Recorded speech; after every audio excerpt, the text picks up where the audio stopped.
Spotify has unveiled its downtown LA offices called Pod City. It can accommodate 600 employees and has 18 studios.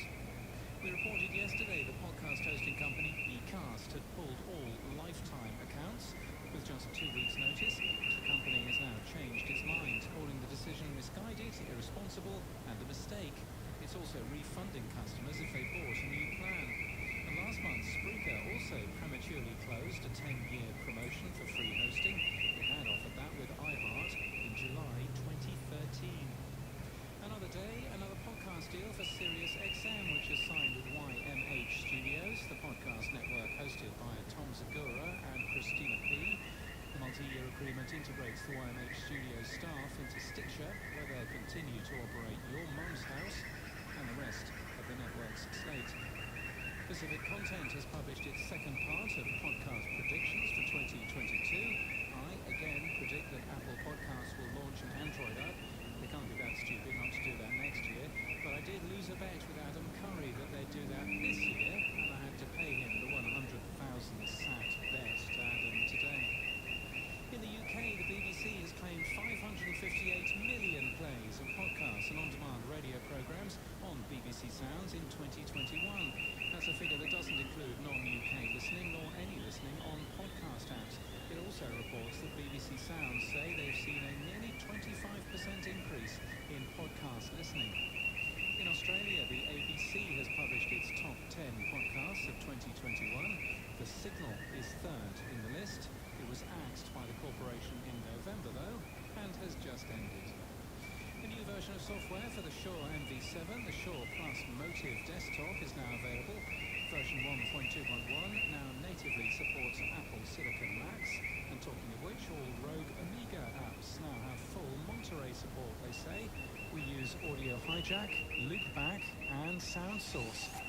And in People News, Sarah Foss has been promoted to Chief Technology Officer at Odyssey.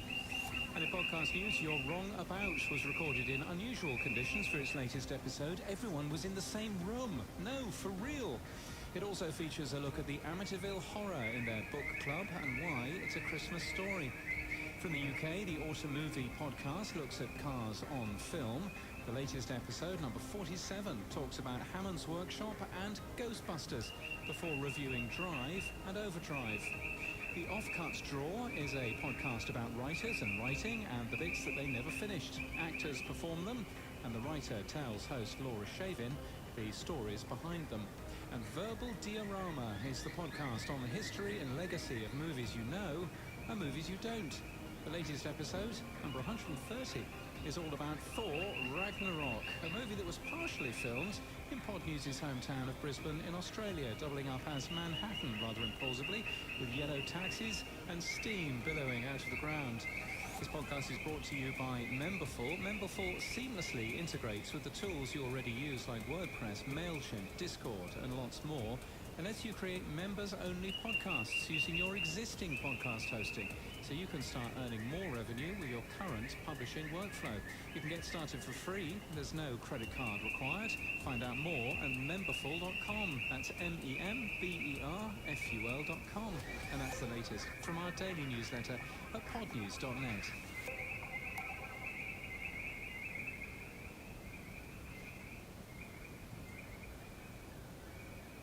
Hello and welcome to Business Daily from the BBC World Service, the business podcast which brings you the trends, the money and the people who make the world and its money go round. Podcasts from the BBC World Service are supported by advertising. Hello, I'm Tamsin Ford. Welcome to Business Daily from the BBC. In Uganda, schools have been shut for nearly 2 years, and there's a real fear millions of children may never go back. It's been devastating in several ways because about 30% of the 15 million children who went home in March 2020 may never be able to return to school at all. And Uganda is not alone. Globally, hundreds of millions of children are still not back at school, and the economic ramifications are staggering. The estimate currently from the World Bank is $17 trillion impact in terms of lost income globally due to the disruption COVID-19 has had on education. education. In today's Business Daily from the BBC, we take a look at our children's lost education and what this means economically. I grow some crops like beans, cassava, some maize, just for home use. This is 49-year-old Ugandan Fred Sagawa. He was a teacher, but since March last year, when all schools in the country closed, he lost his job. He now farms on his land in Luwero, a 3-hour drive north of the capital, Kampala. All 12 of his children are out of school. I feel so bad because I'm a teacher. I studied, my parents managed to take me to the school, then I studied. They are missing many things. When you are not educated, meaning you have no future. Many people who are educated, they are living a good life, so they are missing a lot. And even I'm worried because in my life, what I wanted, at least all my children to complete O level at least. But now I don't think that it will be possible. It's been nearly 2 years since any of Fred's children have been to school. His two youngest have never set foot in a classroom. Last year, some of the country's children managed to come back. For Fred's family, the loss of his $40 a month salary meant they just couldn't afford it. His son, 16-year-old Paul, now runs a stall selling chapatis and omelettes near their home. He's desperate to go back. COVID has affected my studies because I was going to sit for my final exam, but the problem was the money, the school fees, because by that time we had no money to go back.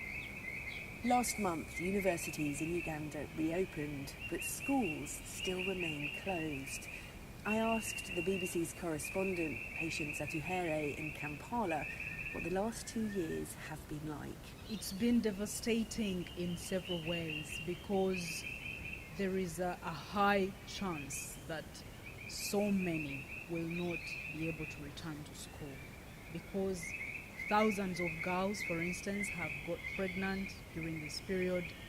Some of them may have become pregnant as a result of child abuse. Some of them may have been forced into marriages.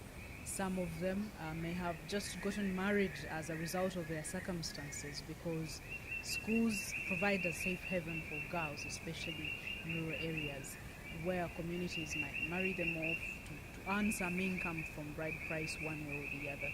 They may never return to school. The Ugandan education system provides for mothers, young mothers, to return to school, whichever path of education they decide to take. But not all of them are likely to have a support system that takes care of their baby or the money to look after their baby and pay their tuition. So thousands of them may not be able to return. And the National Planning Authority, which is the government planning body, released some data around August which predicted that about 30% of the 15 million children who went home in March 2020 may never be able to return to school at all. Wow. You're based in Kampala. What is it like when you're moving around the city or indeed outside of Kampala? It must be completely different just having children constantly around. In Kampala, what most families have done is, even those whose schools could not provide the option of online classes, for instance, families did what they could. They got inventive. Some of them would send their children over to a teacher because teachers are also at home and out of work. So many of them had to look for a way to continue working or to continue to earn some kind of income. But when you look at the rural areas, children have been home. Children have got into farming, have got into some of them in places like Karamoja in the northeast. I was there earlier this year, and They got into working in the mines, which is really back-breaking, hard work. Children as young as 13, 12 were working in the mines, breaking marble, mining for gold. And in regard to education infrastructure, for instance, schools, some of them have been taken over by vegetation, by nature. Some have been looted, desks are stolen, windows stolen.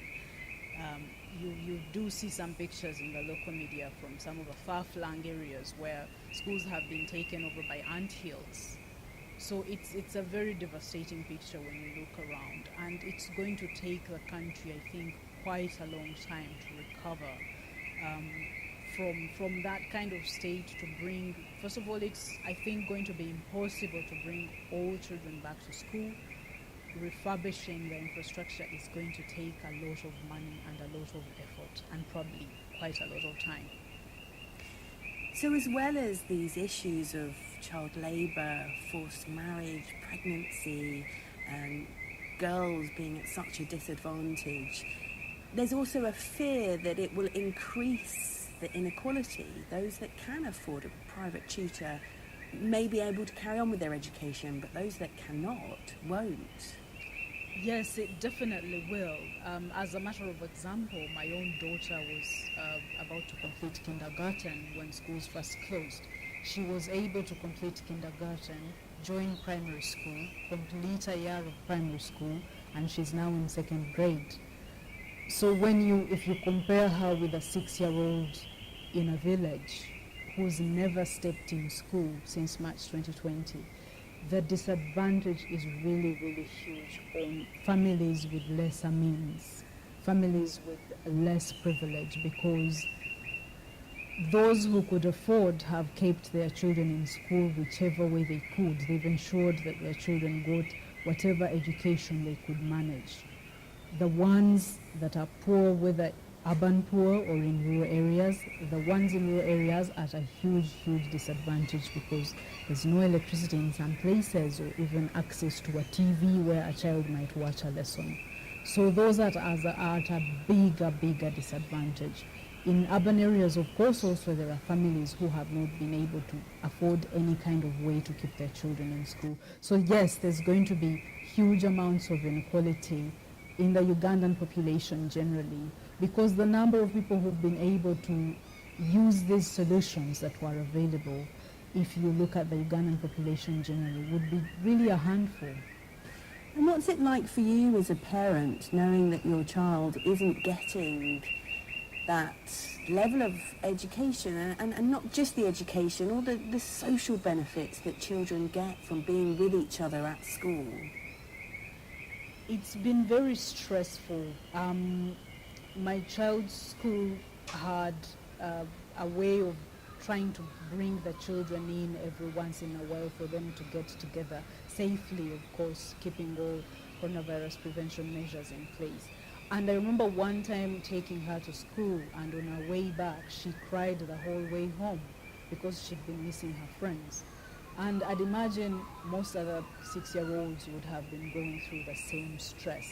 For the parent, of course, it's also stressful because not every parent is a teacher.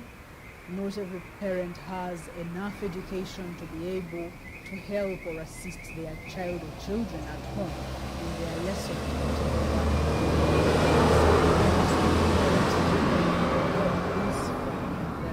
Much as they've tried their best to keep their children in school, there's also the stresses of keeping up with the homework.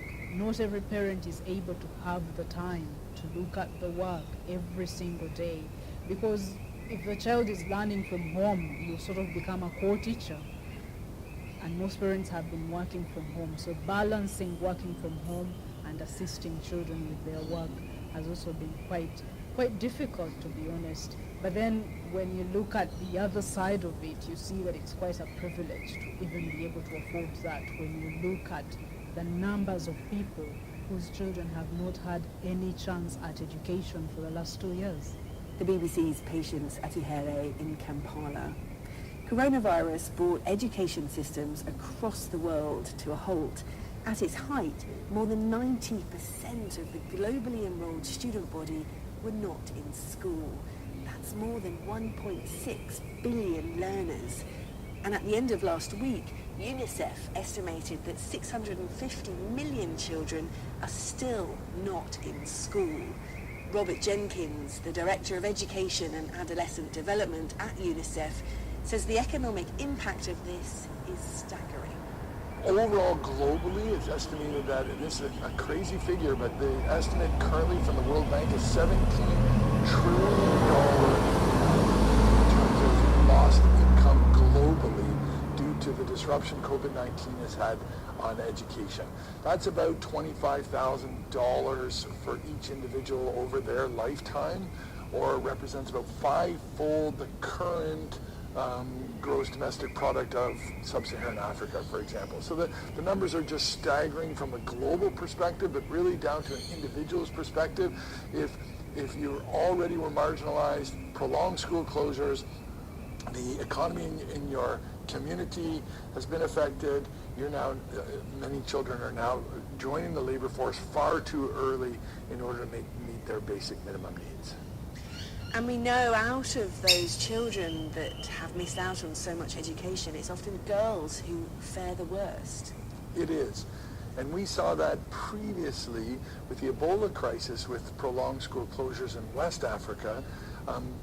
Particularly adolescent girls were affected and struggled to return on large numbers, and that then resulted in, again, back to individual child being individually affected. We had increases in early marriage and early pregnancy, and children no longer returning to school and on a completely different sort of life track. The same is happening now, but even at a larger scale, with so many more schools affected, so many more countries involved in school closures, or have made the decision to prolong school closures, and that's now having a similar impact, but a much larger scale, particularly on adolescent girls. What are your fears about how this is simply just increasing the divide between the haves and the have-nots? Well, that's exactly the big challenge. As we see all over the world, high-income countries, low-income countries, disparities have increased, inequities are increasing. We had estimated about 460 million children do not have access to as we return, schools are reopening. First of all, the schools that have tended to stay closed are in areas which were previously marginalized, poor areas in low-income countries. So those children have been disproportionately affected with prolonged school closures, and then those school systems are also less able to catch children where they are in their learning and provide effective catch-up learning programs to enable those children to regain for lost time and start back onto their learning journey. So disproportionately affected with lack of access to remote learning, then also prolonged school closures. Then as schools open, they're also less they're less able to access the full range of services and quality education they require in order to catch up. I know there's not one solution to this, but for the coming year, 2022, what needs to be done? So one of the key messages, schools need to reopen. It's safer for children to be back in school than it is for schools to remain closed, and a whole range of risks that children face with school closures. It's not only from a learning perspective, and of course myself in the education sector, we're absolutely laser focused on learning and catch-up learning programs, but schools are also a platform for a wide range of services: nutrition, health, midday meals, a sense of protection, psychosocial support, and mental support. Another key data point is, before the pandemic, it was estimated that 53% of 10-year-olds could not read and understand a simple written story in low-income countries. Just over half of 10-year-olds in low-income countries are not able to read and understand a simple story. The latest available evidence is now estimating that is going to increase to 70%. So that's 70% of 10-year-olds in low and middle income countries unable to read and understand a simple written story. It's just another statistic or another number to the same point, which is the learning loss has been significant. It's been disproportionately affected marginalized children. It's time now for us all to do all we can to reopen schools, provide the support children need to engage in lost time.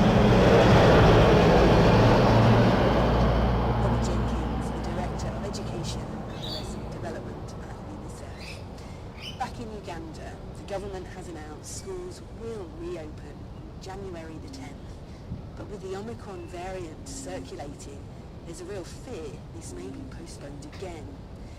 And even if it's not, as we heard from patients in Kampala earlier, it's estimated nearly 1 in 3 won't go back. Fred's eldest son, 21-year-old Daniel, is one of them. He had planned to go to university, but now makes bricks for sale on the edge of the family land. He's decided that if anyone in his family gets the opportunity to go back to school, it shouldn't be him. Of course, I wish, but the situation is not for them. It cannot make it like so. Because they need also to have education. So I want also to grant my young brothers and sisters a chance also to study. 21-year-old Daniel in Luwero in Uganda, finishing today's episode of Business Daily on the economic impact of our children's lost education.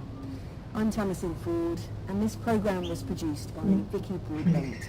If you want to get in touch with me, I'm on Twitter at Tamsin_Ford. And for more, please download our Business Daily podcasts.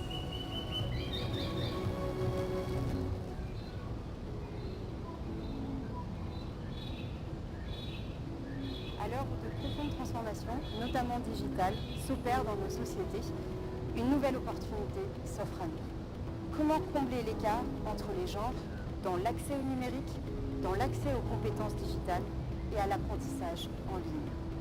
En résumé, comment faire du digital un tremplin pour le futur des filles et des femmes de demain? When schools shut exposes the failure of to factor gender in COVID-19 responses, as governments move quickly to put remote learning solutions to scale, speed, rather than equity in access and outcomes, appears to have been the priority. And this lack of attention to the gender expectations, discrimination and inequalities that existed before COVID-19 raised the risk of further deepening them. Schools closure, as we know, have impacted children's health and well-being. And one of the most striking findings for us is the significant impacts on mental health. Aujourd'hui, du fait de la pandémie, le digital est vraiment devenu la ressource presque essentielle parfois pour les filles, pour les jeunes femmes, pour accéder aux connaissances, développer leurs compétences, tisser du lien social, mais aussi affirmer des opinions, s'engager potentiellement politiquement ou pour les droits.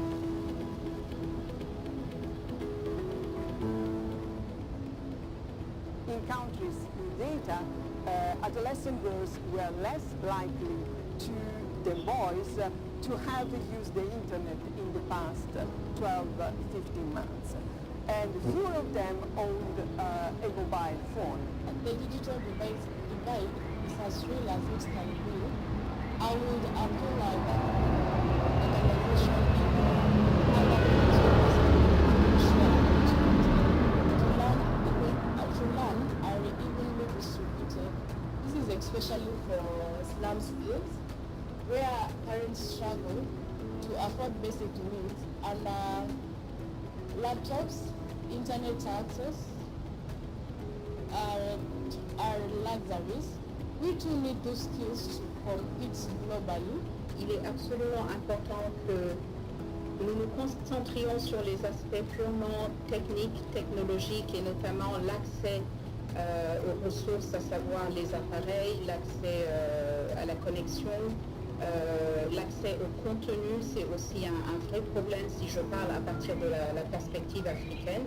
Changing how we reach and how we teach is how we get to these women. Adapting the equipment we use, lending equipment, having synchronous and asynchronous content and flexibility. Au titre de sa priorité pour la diplomatie féministe, la France en tout cas prend l'engagement de faire de la discrimination positive. Nous ne financerons pas de projets éducatifs ou scientifiques qui ne comportent pas une composante importante en faveur des filles. Post-COVID-19 society will be actually driven by technology. My suggestion is to increase access to technology, digital skills development, providing localized, safe and relevant learning We want civil society, stakeholders, and governments to provide equal access to the internet and to tech devices. We should focus more on tapping into local groups to make solutions more sustainable. We urgently then need more data, more evidence to really understand who is at risk of being left behind in this crisis and in the recovery phase where we are living now and in the post-COVID phase hopefully very soon. And this is about to ensure swift action to get all children back to school and to give them the right education.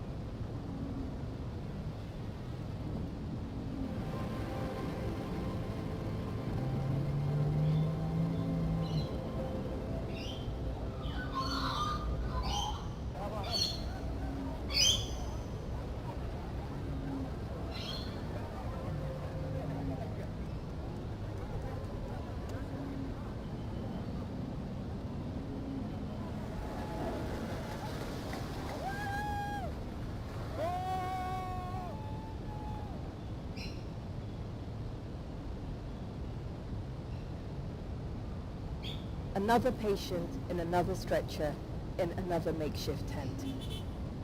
As the number of those infected with COVID-19 continue to rise, health officials are taking drastic steps to prevent a new outbreak. Se va a adelantar. The application of the third booster dose will be advanced. It will no longer be necessary to wait 5 months, but only 3. It's done for 2 reasons. Firstly, because it's already been demonstrated. There are several countries such as England and other countries that are already applying this third dose after 3 months. It's absolutely safe. No problem. 74% of its population has been vaccinated, but officials continue.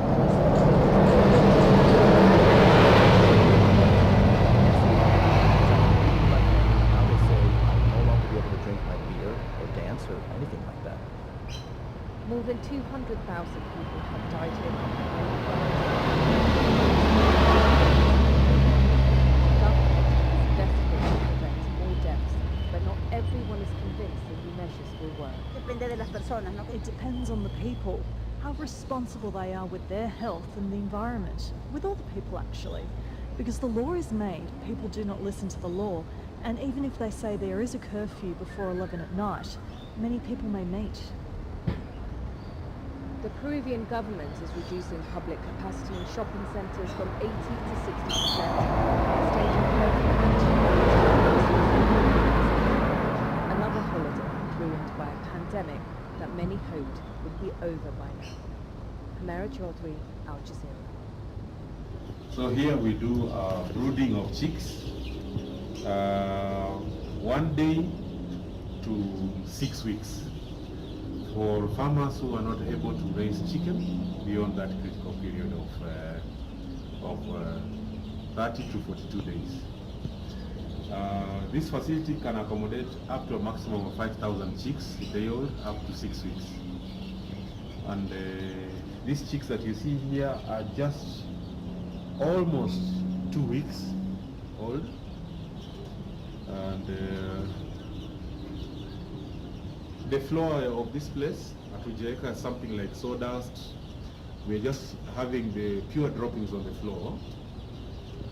And that's because we want to use these droppings for production of manure that farmers can use on their farms.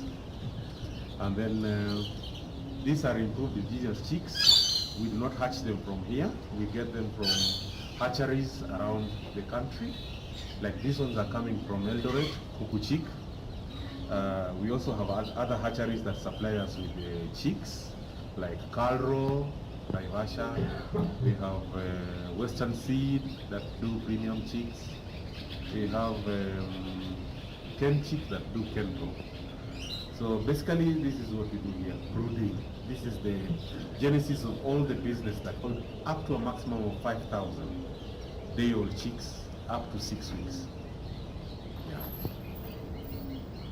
Our facility is this small, but it is doing good business for us. And we think you don't have to be too big, but how you market yourself, now you can't see to income. My name is Peace Shila, the one in charge of husbandry.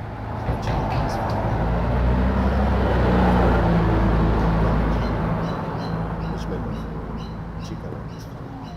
The most important one is actually disease control. And disease control, you have got to vaccinate the birds according to required periods of vaccination. And the required period of vaccination is already given. For example, Moguku Farm will come up with their periods. Those periods are researched on, whereby after 6 days, we start with 14 days.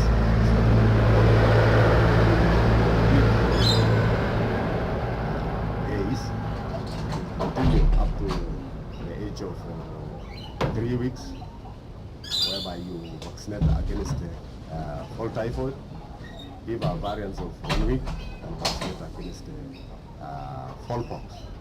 And once you do that, you'll have controlled the major diseases that can cause a high mortality within the rearing unit.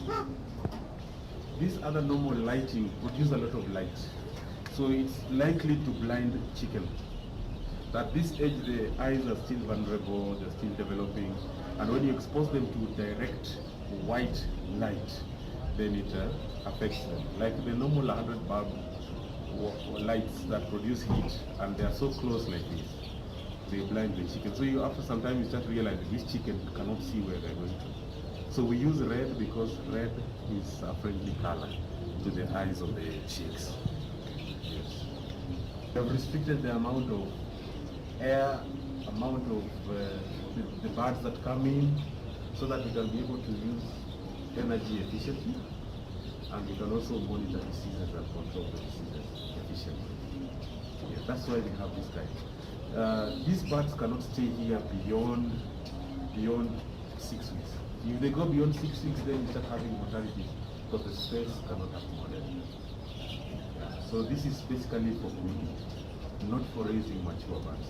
If we raise mature birds, I think the whole of this unit will take almost 300 to 400 birds only.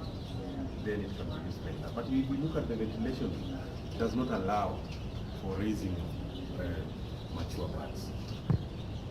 Electricity is quite high, and that's why we are going in this direction, where we now begin to use biogas for production of energy that can be used for heating. And we hope when we do that, we'll be able to pass the same to farmers, the savings. If not all, some of that raw materials for. So this is an old biogas system that we used to have here, and we want to now redo it so that we can be able to get biogas from the chicken droppings that we produce and be able to use it for heating. Yeah. So this infrastructure is already ready. We have the what do you call, the septic tanks, 1 or 2, then the digester itself. So it's just about reinventing it so that it can be able to meet our needs for biogas. And the biogas will be used for cooking, heating in the brooding facility, and even heating water for the processing facility. National hatcheries.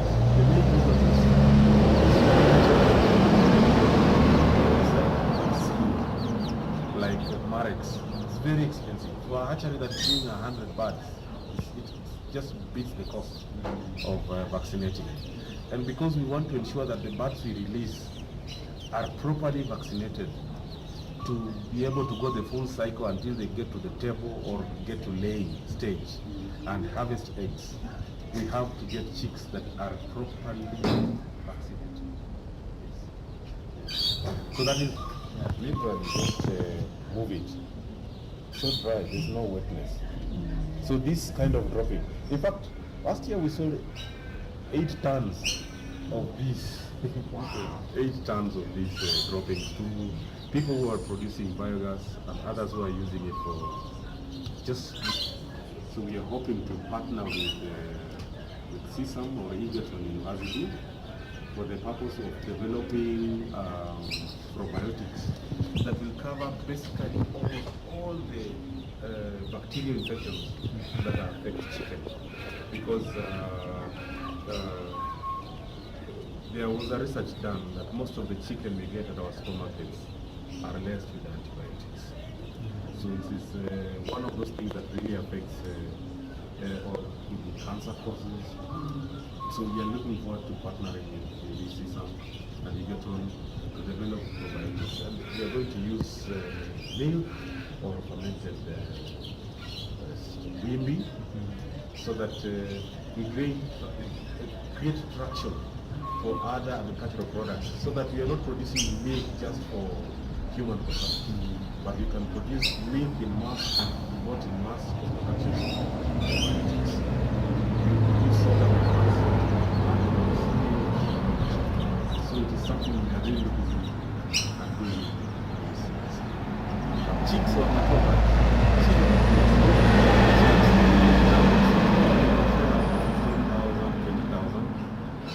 Chicks.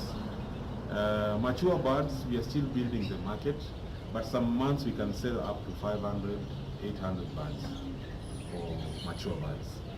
Yeah. Hoping that we go into processing, we will sell more than that, depending on the marketing strategies we shall put in place. Yes. We can do up to 800 shillings, 800, 1,000 for cocks, 800 for hens. Yeah. To release birds that are ready for the environment.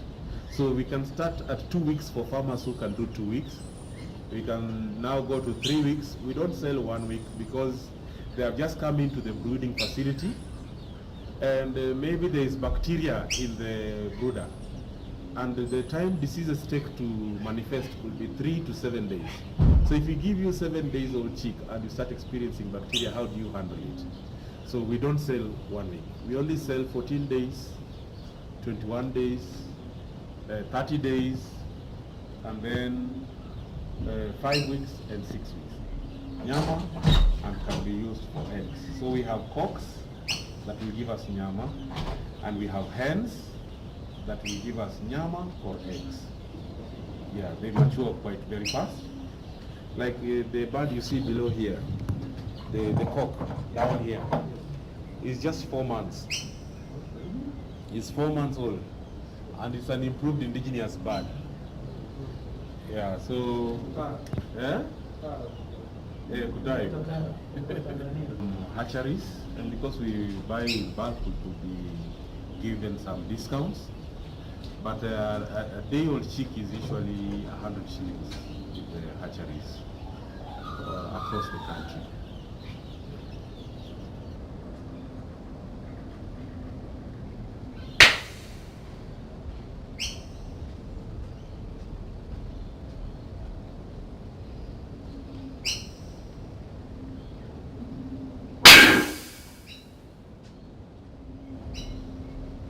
Hi everyone, and welcome to today's Washington Health and Vouchers office hours session. My name is Liz Stewart, and I will be delivering today's session.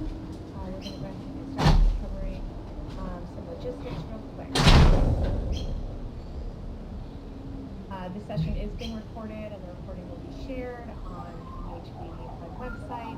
All participants are muted. If you're having trouble connecting to your audio, you can use the information on the screen, and we're going to go ahead and put that in the chat. Throughout this presentation, you are free to submit any questions that you may have in the Q&A, both questions for presenters as well as any questions that you might have with the HUD around any EHB related matter. But the focus today is really on housing search and tenant readiness. In this next slide, just want to make sure if you are someone that's experiencing homelessness and in need of assistance, there is a link that we will be putting in the chat for you to find assistance. And as I just said, today's focus is going to be on housing search and tenant registration services. And we have a number of presenters today that I'm sure that they're doing their communities. In addition to presentations, we also have a number of resource advisors. and topo is just impeccable.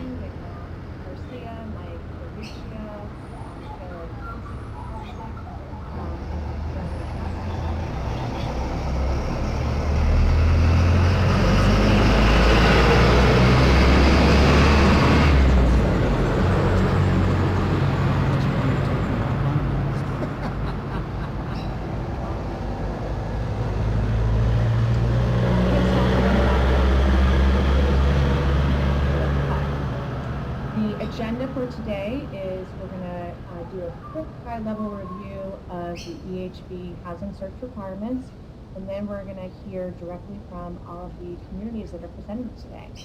So we'll be hearing from a number of folks from the Seattle Housing Authority, folks from All Chicago, and also a number of different agencies that are working with the Michigan State Housing Development Authority. So both MSHDA as well as RPI Management, which is a housing agent of MSHDA, and Community and Home Supports, Inc., which is an agency within the COC there in Detroit. And then after that, we'll have time for questions and answers. So quickly, I'm just going to go through the EHB housing search requirements. So, as many of you know, EHB is different, has some differences from the regular Housing Choice Voucher Program, and one of those is that housing search is a requirement in the program, and PHAs must ensure that housing search assistance is made available to families during their initial housing search. One of the good things is HUD has allowed flexibility in how communities can determine how this housing search is provided. So it can be provided directly by the PHA. This